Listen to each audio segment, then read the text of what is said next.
That stone on the bridge was the beginning of a secret connection between two strangers. But when I learned the truth, I realized nothing was a coincidence.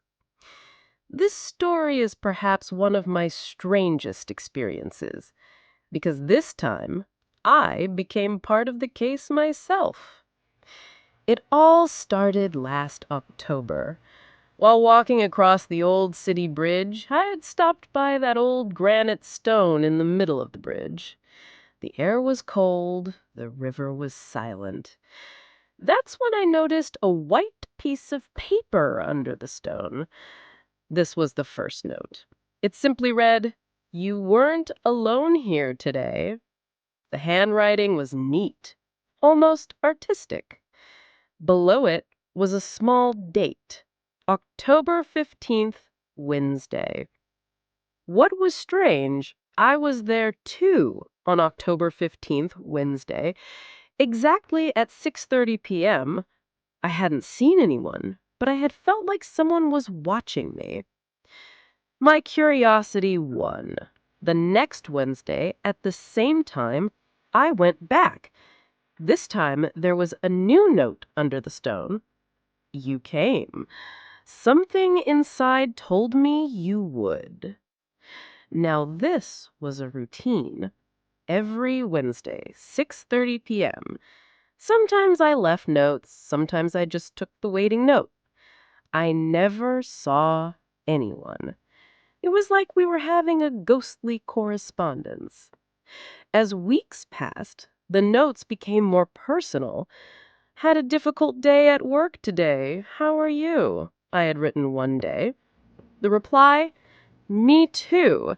It's like we get sad at the same time sometimes. This couldn't be a coincidence. Was someone following me? But how? I didn't notice anyone, even in the busiest parts of the city. The 6th week, I was brave. "I wonder who you are," I wrote. The answer surprised me.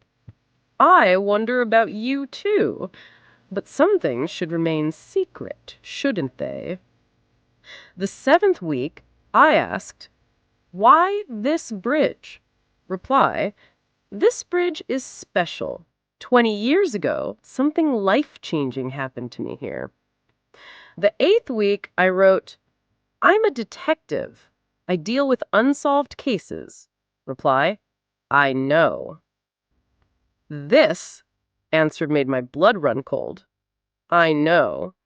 2 words, but 2 words that changed everything. Now my professional curiosity had kicked in. This person had researched me, learned who I was. But how and why? The 9th week, I asked, "How do you know me?" Reply, "I don't know you, but I know your story." The 10th week, "Which story?"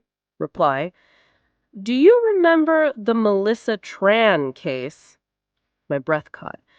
The Melissa Tran case was one of the most complex missing person cases I had solved 3 years ago. A young artist who disappeared one day, and I found her 6 months later in another city. The 11th week, I wrote, "I remember Melissa. Who are you?"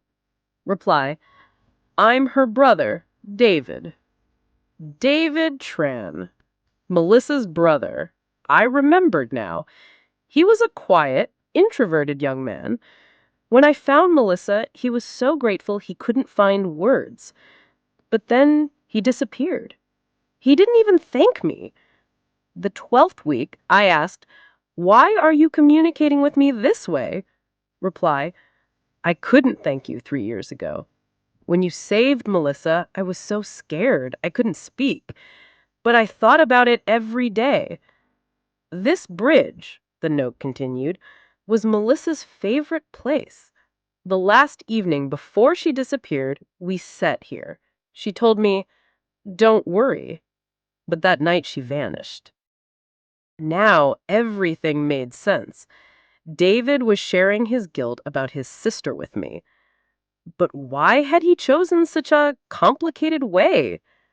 When I went to the bridge the 13th week, there was something different under the stone. Not a note, but a small picture. A portrait Melissa had drawn. My portrait. On the back it read, "Melissa never forgot you. She drew this portrait after she disappeared. The last gift she left me. If you ever see that detective lady, give this to her," she had said. Suddenly, I heard someone take a breath behind me. When I turned, there stood a calm-faced man in his 30s. "David," he said, "I'm sorry. It didn't need to be this complicated, but I didn't know how to approach you.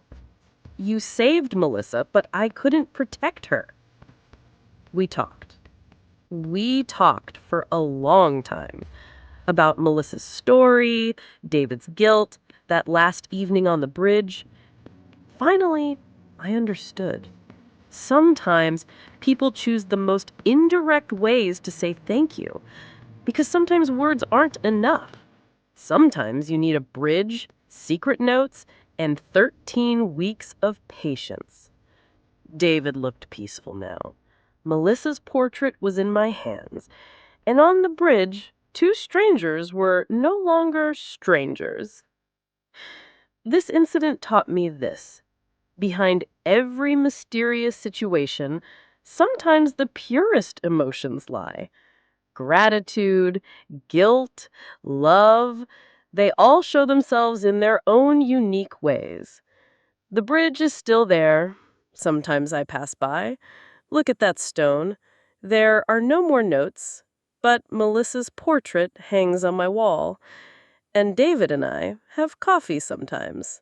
Some stories wait to be solved. Sometimes they find you.